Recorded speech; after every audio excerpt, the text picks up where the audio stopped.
Hi everyone. ഇന്ന് divine എന്താണ് നമ്മളോട് പറയുന്നത്, അത് എന്തുകൊണ്ടാണ് അങ്ങനെ പറയുന്നത് എന്നാണ് നമ്മൾ നോക്കുന്നത്. ഇവിടെ വന്നിട്ടുള്ളത് ദ സൺ കാർഡും 8 ഓഫ് പെൻറ്റക്കിളും അതുപോലെ സ്റ്റോർക്കും ക്ലൗഡ്സും ആണ്.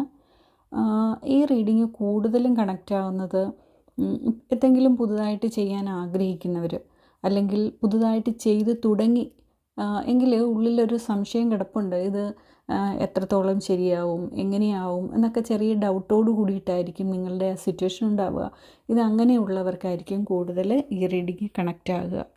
ഡിവൈൻ പറയുന്നത് ഇപ്പോഴെന്താണോ ചെയ്യാൻ ഉദ്ദേശിക്കുന്ന കാര്യം, അല്ലെങ്കിൽ ചെയ്തു തുടങ്ങിയ കാര്യം, അതിൽ ധൈര്യത്തോടു കൂടി മുന്നോട്ട് പോയിക്കോളൂ എന്നാണ് പറയുന്നത്. കൺസിസ്റ്റൻസി കൊണ്ടുവരണം, അതുപോലെ ഒരു ഡെഡിക്കേഷനും ഒരു ഡെയിലി എഫേർട്ടും ഒക്കെ കൊണ്ടുവരണം. അത് ഏത് തരത്തിലുള്ള കാര്യമായാലും നിങ്ങൾ അതുമായിട്ട് മുന്നോട്ട് കൊണ്ടുപോയിക്കോളൂ. ഡിവൈൻ ബ്ലെസ്സിങ്സ് ഉണ്ട് എന്നാണ് പറയുന്നത്.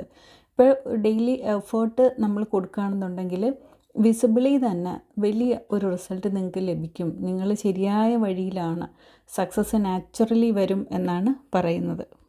ഇങ്ങനെ എന്തുകൊണ്ടാണ് ഡിവൈൻ എടുത്തു പറയുന്നത് എന്ന് വെച്ചാൽ, നിങ്ങളുടെ ഉള്ളിൽ ഒരു കൺഫ്യൂഷൻ കിടപ്പുണ്ട്, ഒരു ഡൗട്ട്, ഒരു മിക്സ്ഡ് ഫീലിംഗ് നിങ്ങൾക്ക് കിടപ്പുണ്ട്. അത് കാരണം എന്താ പറയുക, നമുക്കൊരു മെൻ്റൽ ഫോഗ് വന്നതുപോലെ, ഒരു കൺഫ്യൂഷൻ, ഒരു ക്ലാരിറ്റി ഇല്ലായ്മ പോലെയുള്ളൊരു ഇത് കിടപ്പുണ്ട്. പക്ഷേ അതിൻ്റെ കൂടെ അവിടെ ഒരു മാറ്റം, ആ ഒരു കൺഫ്യൂസ്ഡ് സ്റ്റേറ്റിന് നിങ്ങൾക്കൊരു മാറ്റം അവിടെ, പിന്നെ നമുക്കത് അൺഅവോയ്ഡബിൾ ആണ്. ആ മാറ്റം അവിടെ സംഭവിക്കുന്നുണ്ട്. ആ മാറ്റം സംഭവിച്ചുകൊണ്ടാണ് നിങ്ങളത് തുടങ്ങാനും അല്ലെങ്കിൽ തുടങ്ങാനുള്ള ആലോചനയുമായിട്ട് മുന്നോട്ട് പോയിക്കൊണ്ടിരിക്കുന്നതും. ഈ കൺഫ്യൂഷനൊക്കെ ഉണ്ടെങ്കിൽ നിങ്ങൾ മുന്നോട്ട് ഫോർവേഡ് ചെയ്യുകയാണ് ചെയ്യുന്നത്.